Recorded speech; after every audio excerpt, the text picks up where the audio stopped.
We're moving on to the last three nominees. We are going to go with GM 583. This is Christopher Yuen to the Board of Land and Natural Resources. Aloha, Chris. Aloha, Chair. Kahele. All right, thanks for joining us. You probably had the most testimony out of everybody that I'm looking at here. Number of them, everything is posted to our website, and so you have a chance, people have a chance to look at it there. I'll run through it as best as possible.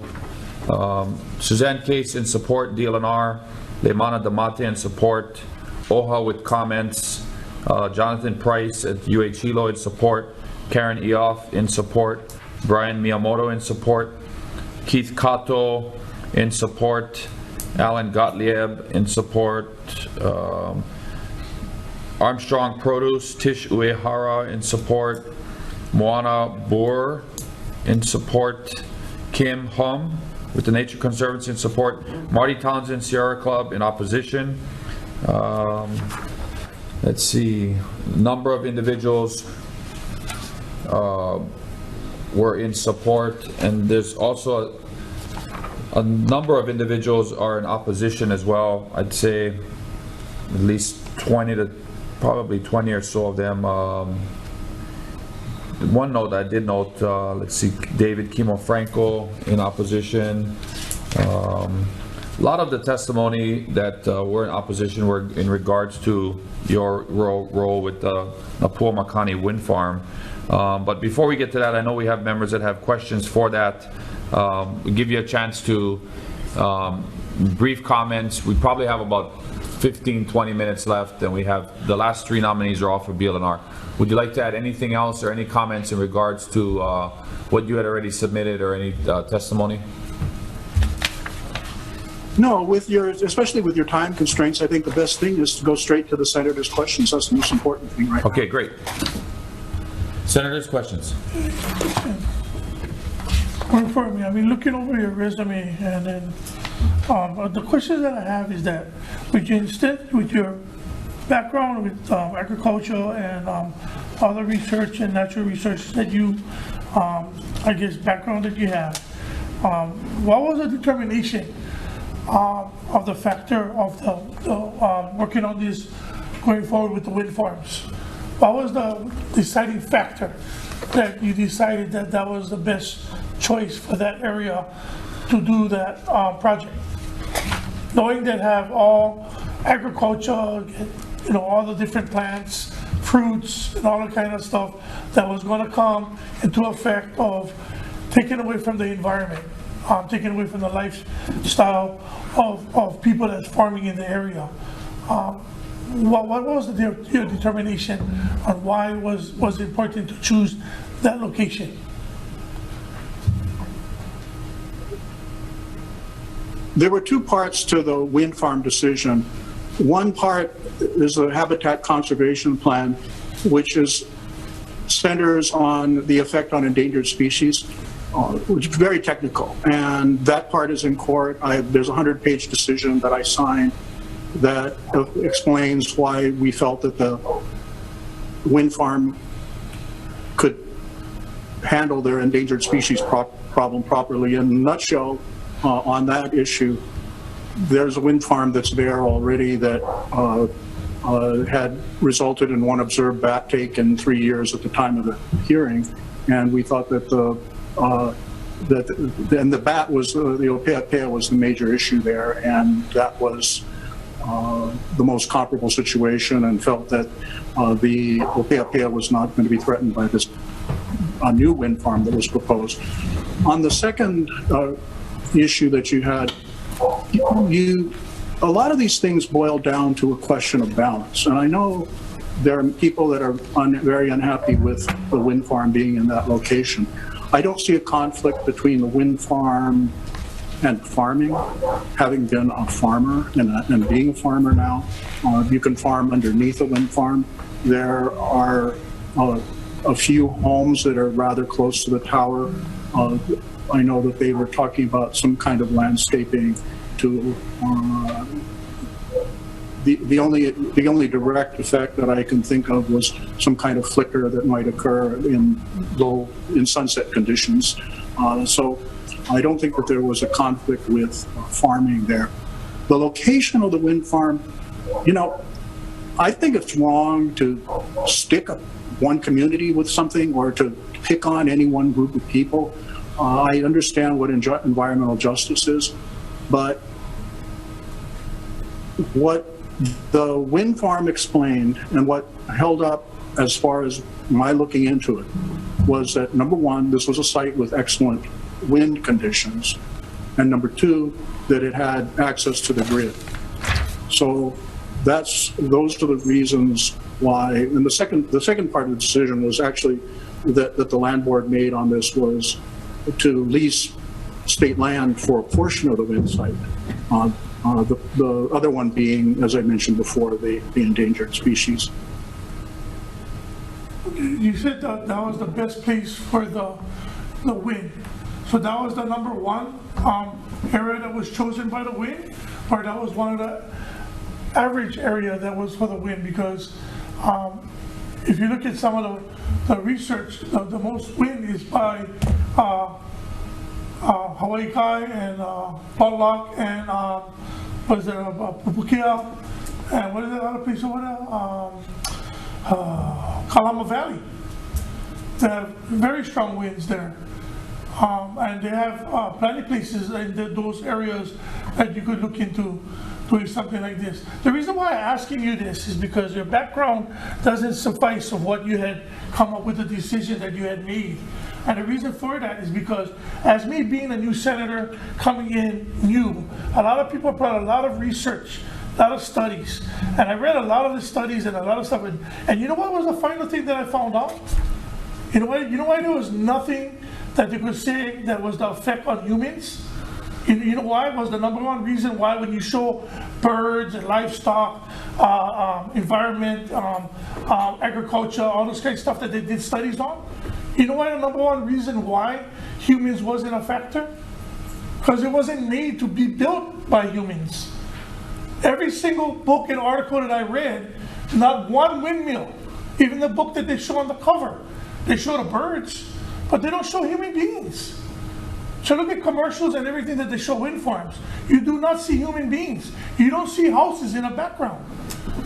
That's the reason why I kind of question with your extensive background in education on how you could determine that even though we had windmills over there already, to start this new project, knowing the controversy, knowing the factor is going to be close to human beings, right? And plants and animals and whatnot. But who are we to say that it's okay to kill indigenous, anything that is indigenous? And that's not going forward. Because when we don't even know how much male bats have. We don't know how much female bats have. So how can we come to a determination when you go out there and you tell the community that this is how much is going to get killed? Do you know right now how much bats we have left? Right now, today? Going forward? Well, I've seen estimates of how many bats there are on the island of Oahu. No, that's not Oahu. The area that is being affected by them dying on a daily basis.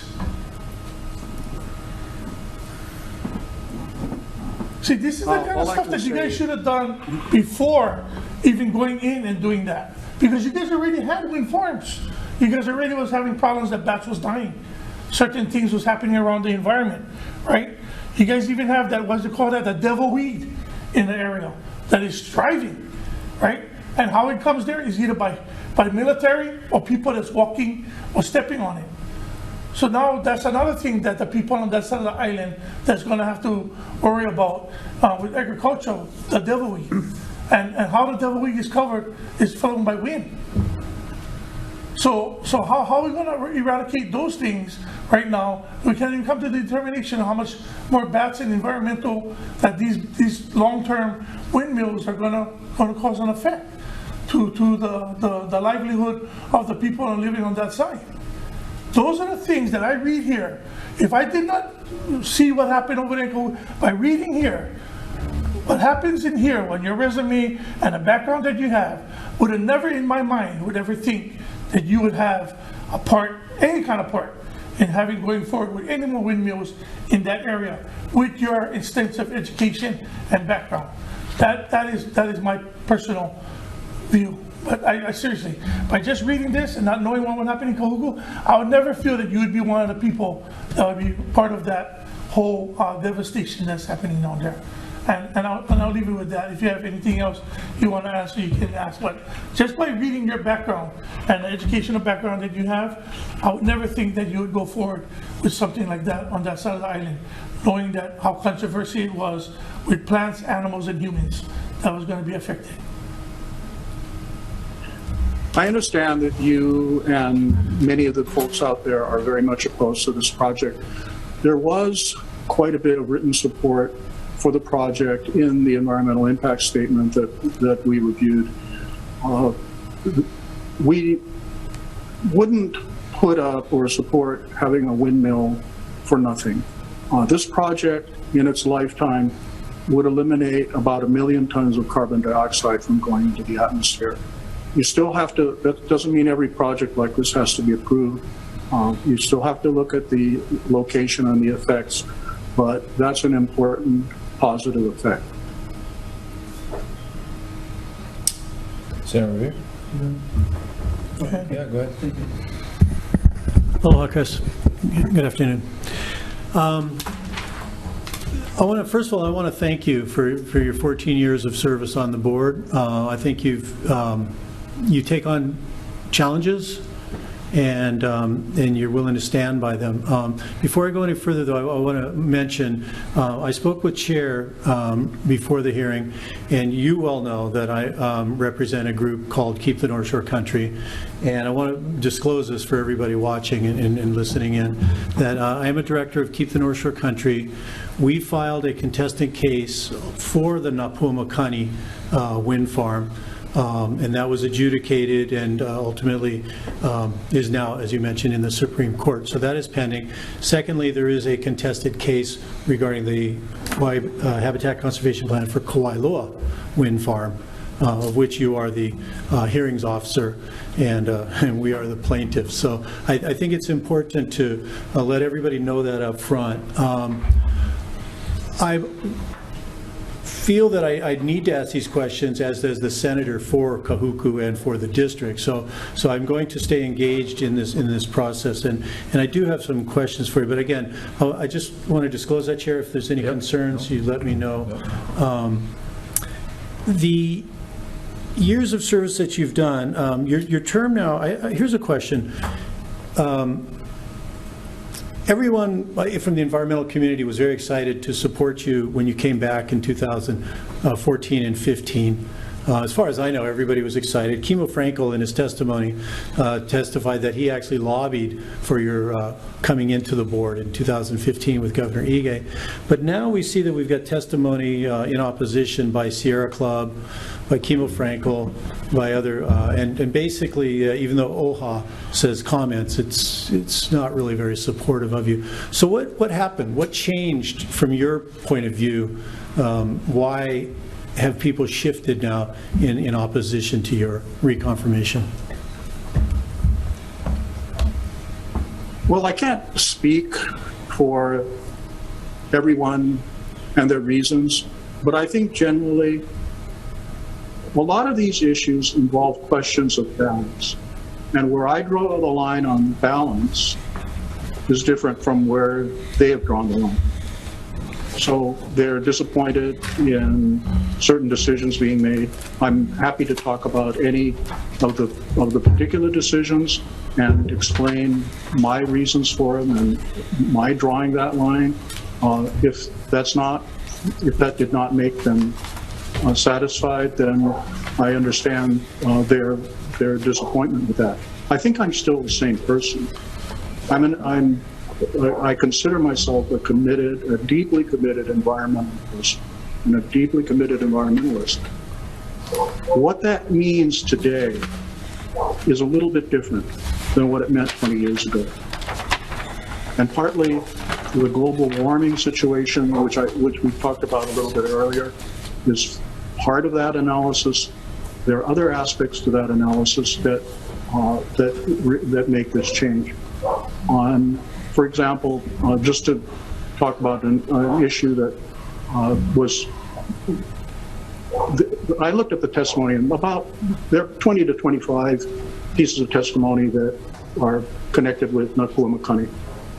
And then the David Frankel's and the Sierra Club Marty Townsend's testimony, one of the things that they prominently mention is East Maui irrigation. That is a situation that has greatly changed over the years, and it's gone from a point where virtually all of the available water was diverted from the East Maui watershed to grow sugarcane, to one where, number one, all of under the current requirements of both the Commission on Water Resource Management and the Board of Land and Natural Resources, all those streams that support taro growing are ordered to be restored. The in-stream flow standard decision that was crafted by Dr. Miki and passed by the Water Commission and not appealed by any party, accepted by the parties, handles the amount or allocates the amount of water necessary to restore the stream biota in those waters. So in the last time when this came before the land, the question of how much water, our decision, and I made the motion for that decision, was to allocate 45 million gallons a day, a maximum average of 45 million gallons a day, to irrigate Central Maui. I farm. I know how important water is. Central Maui would be a dust bowl without irrigation water. So this is about half of the water that could be allocated to irrigation under the in-stream flow standard decision. So I think that is a decision that reflected a balance between all the in-stream uses and a desire to see agriculture and see real farming thrive again in Central Maui. So in that question, thank you. In that question, according to Sierra Club, the staff recommendation was 35 million gallons a day. And according to Sierra Club, you asked my opponent if they would like more or how much water they need. They said 45. And then you amended the approval to 45. Is that a fair recounting of what happened? If was the recommendation 35 million and then you modified it to 45? That's correct. I made the motion and the board voted to allocate the 45 million. When I talked to, and this is, I felt that the staff recommendation did not give sufficient leeway for the fact that farming is very unpredictable. You have droughts, you may need more water than you anticipate, and that it was necessary to provide some leeway. The usefulness, based on the decision that was made on the in-stream flow standard, that left plenty of water to restore the stream life in the East Maui streams that were covered by that decision. Okay, thank you. Okay, so you overruled the recommendation for those reasons. Thank you. In the Kahuku case, the Napuamakani case, the hearings officer recommended denial of the Habitat Conservation Plan. And some of the issues were they didn't properly study. Again, you mentioned it's a technical thing, so not to bog everybody down in the technical things, but briefly, some of the main issues were the low wind speed curtailment, the height of the turbines and the sweep and such. And in your BLNR approval of the HCP, there's a couple of interesting points that you made, one of which was a little bit different, but it says there's no reasonably foreseeable onshore wind projects planned for Oahu. This was in 2018. And it was only within a couple of months after your ruling on this that the Palihua Ridge project was made public. And it turns out they'd been planning that project for a couple of years. And so I just look at some of these, I guess we can always find fault or pick things on that. But in other words, that project wasn't the last. No, Pumakani wasn't the last project coming down the chute. But with the 6.5, here's what I just briefly, 6.5 meters per second is a faster wind than 5.0 meters per second. And we argued that heavily in the case, and the hearing officer actually agreed that it had not properly been reviewed. I guess, and then you guys chose not to take that recommendation. But in the new BAT guidance document from this year, there's new BAT guidance that's coming out, and the draft documents speak very positively about 6.5 meters per second. I would also note that Awahi Wind on Maui is now using 6.9 meters per second. So there clearly is a reason to consider the higher turbine speeds or operating low wind speed. And then finally, the BAT guidance says the turbine height, rotor swept area, these are all important considerations. So these are all the points that were brought up in the contested case with appropriate studies, and yet you chose to contradict the recommendations of the person entrusted with studying that. How do you defend that? Well, I have to draw a line here on what I can talk about. I'm the hearing officer in the Kawailoa contested case in which you're representing, or you're a member of the party. And what I foresee is that some of the things that you're discussing will come up in that contested case. So I would not go beyond, in talking about Napua Makani, what is said in the 100-page decision that the board came out with on that.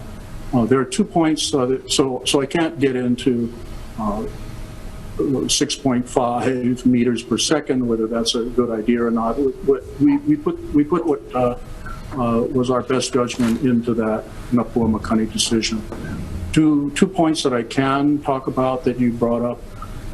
One, you're correct. We make a decision based on what's on the record.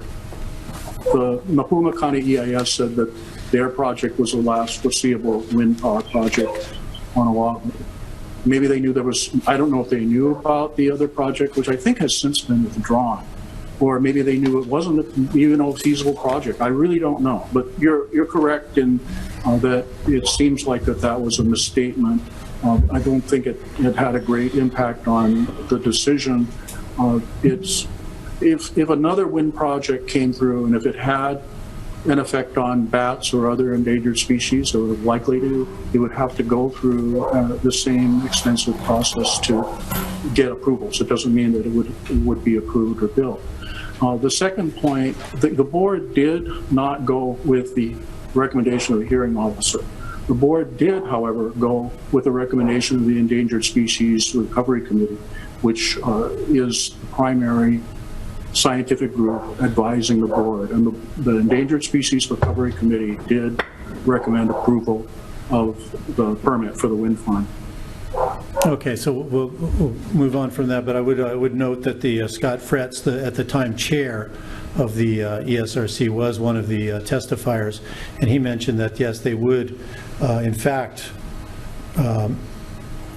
welcome a chance to review these questions that we had brought up. So that what we brought up in the hearing was things that they had omitted, and I thought should have done. When your term expires on June 30th of 2020, that will be the end of your service, or would you entertain, or would it be possible for you to continue on as a holdover at the end of that time? Because you've got 8 years, I guess, is the limit, right, for service, and you'll be on that 8-year thing. I noticed you just came out of a 2-year holdover. 2022, yeah. Yeah, 2022. I'm sorry. So, yeah, so is that the end? I mean, at June 30th, is that when you leave? Or would you stay if you were asked to stay as a holdover? if I'm confirmed, my term ends June 30, 2022. I don't know. I don't know the law on whether you can hold over beyond 8 years. I don't know the answer to that, so I'm not going to speculate on it as to whether I would want to do it. I actually would want, I want the system to work right, and the system, you should have your nominee to the 2022 legislature and try to get them confirmed. So if they don't get somebody, I don't know. I really don't know if I would want to continue on. It's not in my mindset or my expectations or my personal plans. Okay, thank you. To go beyond that. Thank you. One final area of one final question, really. The board, BLNR, approved the wind turbines to accepting a height of 656 feet, 200 meters was the approval. As it turns out, these turbines that have created all this consternation are only 568 feet tall. So what you folks approved could have been nearly 100 feet bigger than the monsters that are towering over the town now. I guess in retrospect now, knowing what we know, I mean, what would you say to the people of Kahuku? Well, I have to correct you on that point. I'm absolutely certain that the approval that the land board gave limited their height to, I can't remember if it was 568 feet or 573 feet, but the height had already been reduced from 656 feet before. Actually, you're right. You're right. I apologize to you. I'm sorry. You're correct. They did at the final hour offer as a concession that they would take the smaller turbines of 568. Okay, so I apologize for that, misstating that. Thank you. But anyway, what would be your message then to the folks of Kahuku who now have to live there and are under, believe me, great stress? 200 people got arrested. It was not a pleasant experience. What is your message to Kahuku?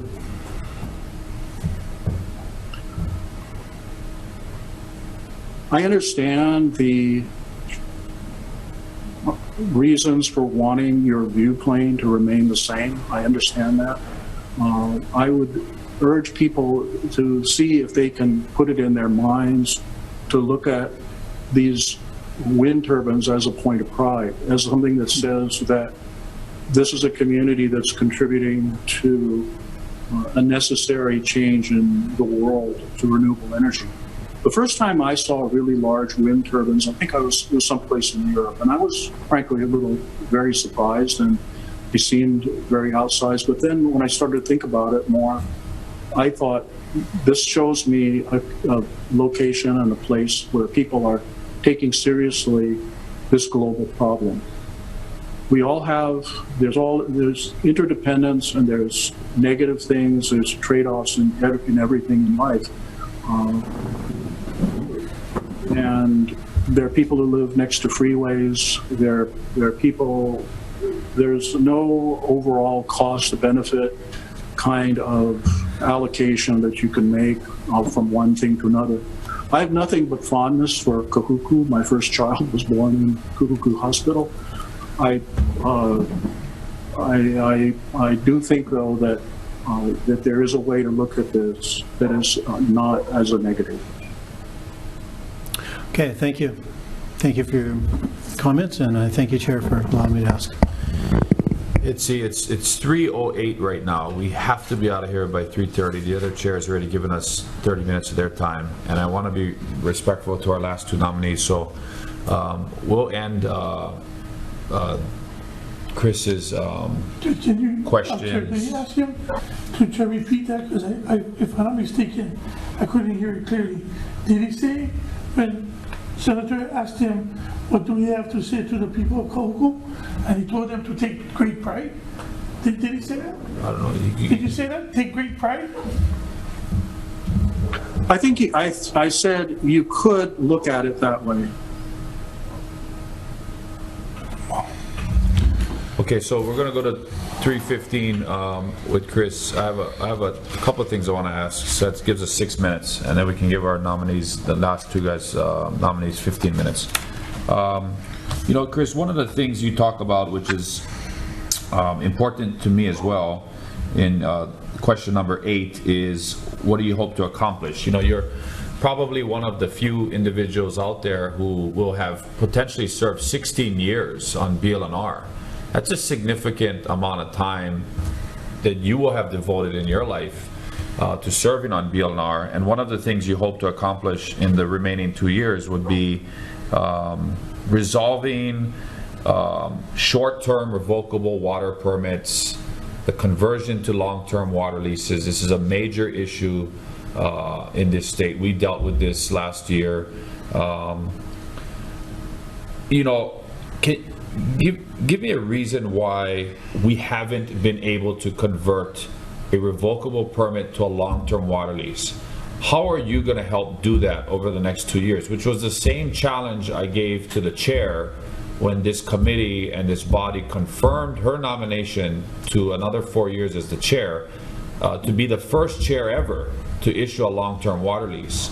You know, I have issues with, for the last 17 years, we have not done and complied with, in my opinion, 343 and doing an environmental study on you know, issuing revocable permits for water uses, especially in East Maui. But how are you going to do that? You said it's the one item you highlighted is your main goal is to solve the conversion of revocable permits to long-term water leases. How? Well, it's not something that you can do yourself as a member of the land board, but let's separate out the East Maui issue from the Big Island RP issue, because with respect to the Big Island RPs, which are relatively non-controversial and don't involve surface water, so they don't involve any kind of stream flow issues or downstream taro grower issues, my advocacy has been that they would not be required to do an environmental assessment, because there is this clause in the law for continuation of existing uses that do not have a significant negative environmental effect. So these are small farmers, small ranchers. Doing the law is really very, very difficult. You know, when people make laws like the 171-58, I think it is, there's a lot of good ideas in them, but for a person who is just trying to farm a piece of land and use some water from a system that was built, you know, by plantation more than 100 years ago, it can be a really, really daunting task. So that's been my advocacy. I've met with the people there. Part of it, what I've done is, and on the board, is make sure that we're doing things the right way. When we had an issue on, one of the things that the state there has to be a watershed management plan, and I had a specific suggestion for those Ka'u people, how you could take existing watershed management plans and use those so that you didn't have to go out and do an entirely new one. So I think I have had a productive role in this with respect to the Ka'u people. There were people that came to the meeting and had some legitimate criticisms of the way the staff proposal on one of these intermediate steps was done. And as a part of the board's action, we put a pause on that and had them fix it, and it's been fixed, and so it's now, and I'm not going to get into the details of it, but there was a legal challenge that could have been made that would have thrown a monkey in the works again. So, and then finally, with respect to East Maui, I can't give you all the reasons why it's taken so long, but they do have an EIS that they're working on, and that's the key step for that. I think everybody agrees that they need an EIS there. The Ka'u ones, as I said, I think I have already played a constructive role in trying to bring those to fruition. I think I've used some experience that I have and some knowledge on how things work, and I hope that we can get those to a secure long-term lease basis pretty darn soon. It's really a shame that they've been tied up in some of the same controversies when the issues on the ground are not the same. Okay.